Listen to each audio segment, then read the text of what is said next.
Welcome to the Rim Break Rodeo. We hope this video helps. Start by reproducing the failure so you know exactly what broke. You check the job logs and isolate the failing stage. Then you rerun the job with debug variables or run the job locally on a runner to capture a steed out.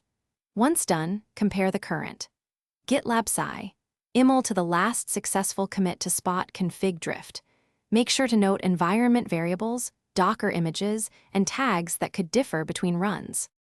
Now address the likely culprits: inconsistent images, missing variables, or YAML errors.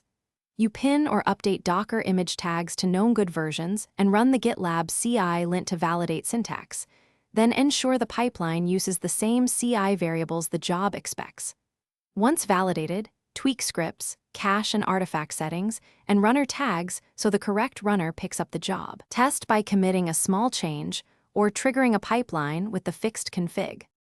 Finish by merging your tested branch and watching the next pipeline run closely. Verify that all stages complete and artifacts publish as expected. Once merged, consider using scheduled or manual triggers for controlled deployments so you can roll back if needed.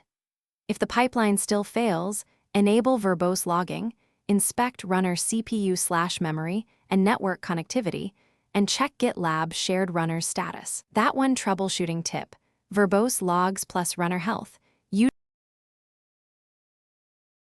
Thanks for watching. Consider subscribing if we helped you.